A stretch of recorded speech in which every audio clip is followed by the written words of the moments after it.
येत नाही काही नाही आता का राहतात काय सांगून राहता तुम्ही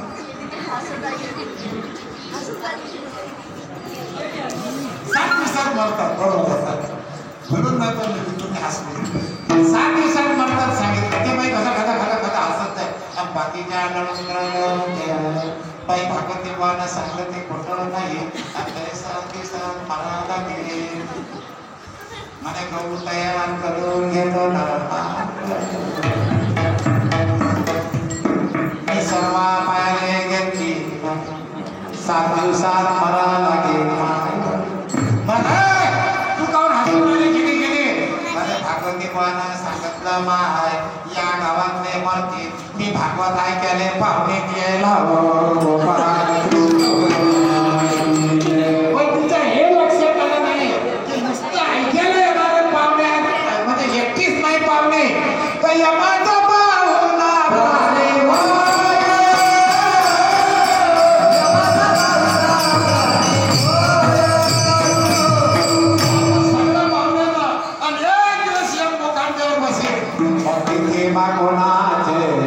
काय नाही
मग त्याचे दांडू म्हणता चालू होतात चांगले होते चांगला होता त्यांना अपेक्षा मायाच्या जटा कोणाचं साजरं केलं नाही हे दांडू बोलतात त्याचे वखर लेट मून नाल अभिक हार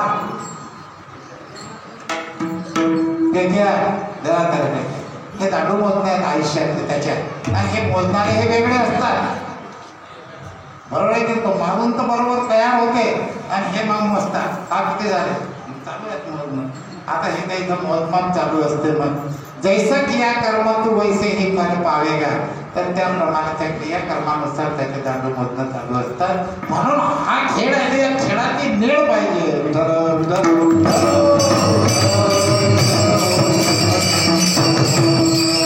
मग निष्काम निराळा गोपीला लावलेला चाळा ठोपा रखमाई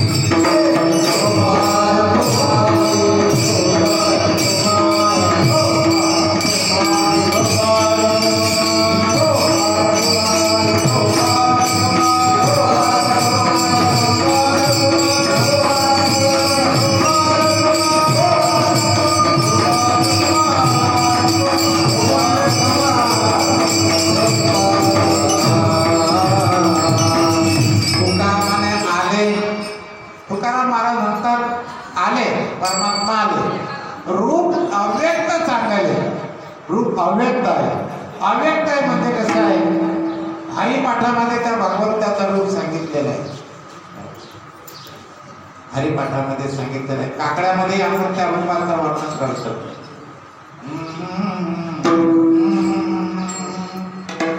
मदना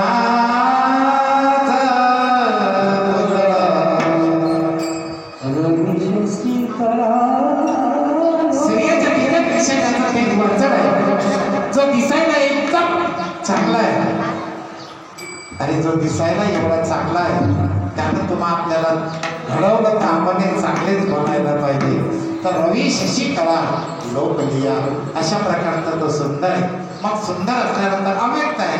अव्यक्त म्हणजे तो व्यक्तित होत नाही, तो व्यतीत करता येत नाही, तो सांगता येत नाही, तो बोलता येत नाही, पण खुणेनं मात्र दाखवता येत. तुमच्या घरचे कोण आहेत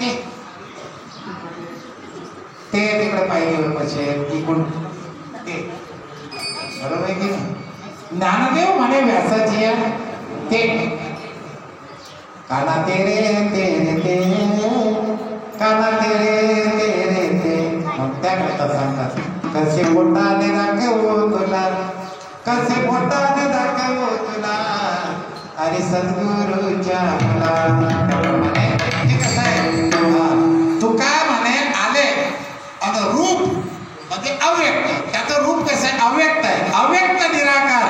चला हरिपाठात नाही जे आकार ते रूप तर आलं पण त्याला आकार नाही, उकार नाही, मकार नाही, निर्गुण आहे, निराकार आहे, निर्लेप आहे, निर्विकल्प आहे.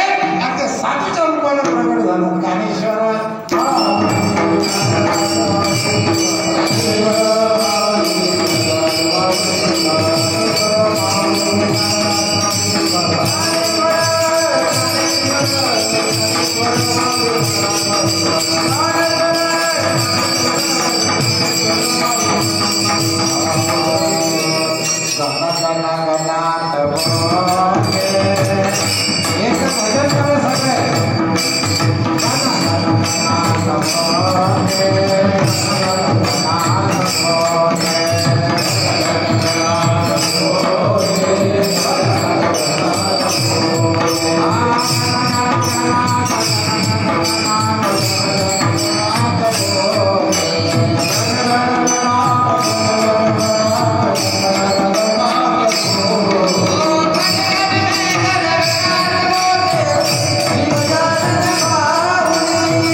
हा मी फोटो मारल फोटो याच्यात काढतो हां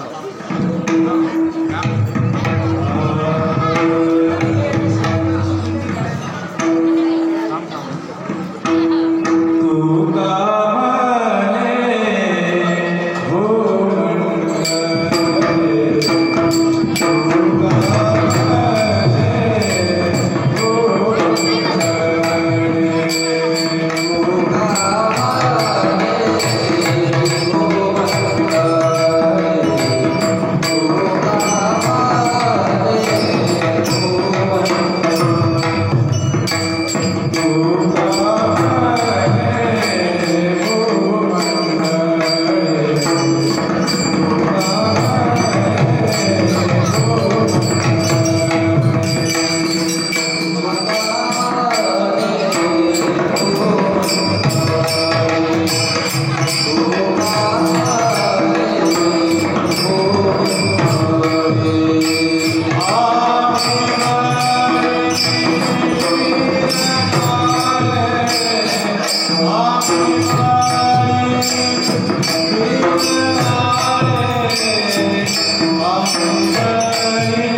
स्वागत करू. समजून घ्या, गडबड असते, गावाचा कार्यक्रम असते. अहो भागवत ठरलं, भागवत होतं पुजारी 4 घरी जावं लागते, पण पुजारी होत नाही लवकर. काही ठिकाणी पैसे घेऊन नंबर लागत नाही पुजारीचे, इथं फुकट असते पण घ्यायला तयार होत नाही. तर यावर्षी काही वेळेवर काय मनाला ठरल्याप्रमाणे काहींचं भागवत झालं, सुंदर भागवत झालं. आणि पुजारी आमचे पांडुरंग भाऊ गिरगे यांनी चोखपणे पुजाऱ्याचं काम केलं, त्याबद्दल त्यांचं शेराटोपी देऊन मी सत्कार करतो. टाळी वाजव. आणि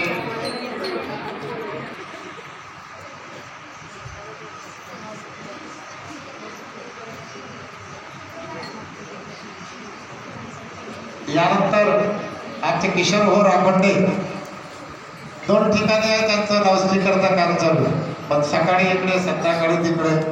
तरी मी ते पाठवून शाळा दुपारी सुट्टी देतात आणि या ठिकाणी येतात. त्यांचंही स्वागत शेला टोपी देऊन टाकतो.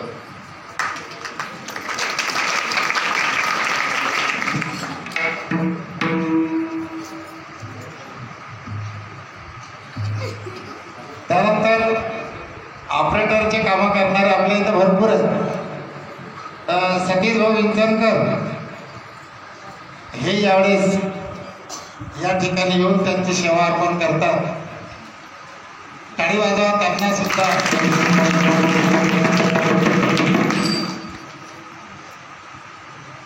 पुढच्या वर्षी कामात पडलं पाहिजे.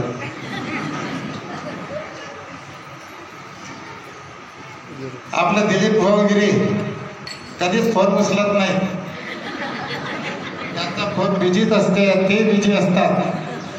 तर त्यांनी सुद्धा या ठिकाणी आणि चांगल्या प्रकारे काम केलेलं आहे.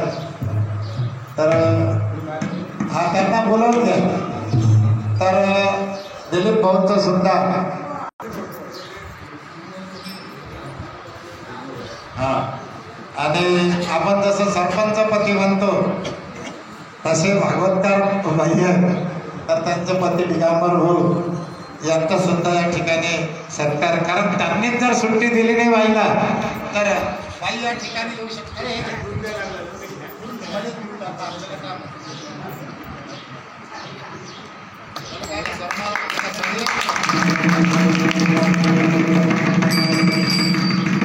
दिगंबर भाऊ येतील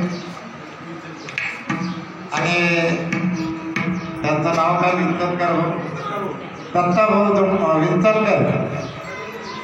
त्यांनी सुद्धा माझ्या विनंतीला मान दिला. मी नांदुराला भेटलो, म्हणलं दादा ताईंचं कीर्तन ठेवावं अशी इच्छा आहे, कारण गावातल्या माणसांना चान्स भेटला पाहिजे प्रत्येकाला.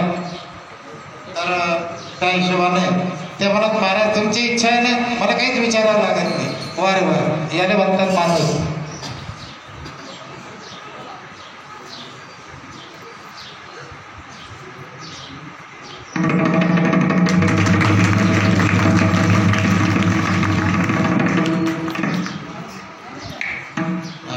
या दत्ता भाऊ, तर त्यांनी सुद्धा एका शब्दामध्ये या ठिकाणी मान देऊन आणि ताईंनी कीर्तन केलं, छान कीर्तन केलं. सांगताना असं वाटते तुमचं सगळ्याचा सत्कार करावा, पण इलाज नाही. तर सर्वांनी या ठिकाणी 7 दिवस चांगल्या प्रकारे साथ दिली, त्याबद्दल गावकरी मंडळींच्या वतीनं तुमचं सर्वांचं शब्द सुमनानं सत्कार करतो. टाळी वाजवा यांच्याकरता. आपलं गाव आहे, आपल्या गावामध्ये आपल्या गावातल्या माणसांना मान देतात, हे फार भाग्याची गोष्ट आहे. निंबळकर महाराज आपल्या गावातले आहेत, त्यांचं सुद्धा या ठिकाणी भागवत झालं. शंकरजी महाराज चोपडे त्यांचंही भागवत झालं. ताईचं सुद्धा यावर्षी भागवत झालं. आता तुमच्या समोर बसलेले एकच महाराज राहिलेले आहेत आणि असं वाटतं की पुढच्या वर्षी त्यांना चान्स प्रभू रामचंद्राने द्यावा.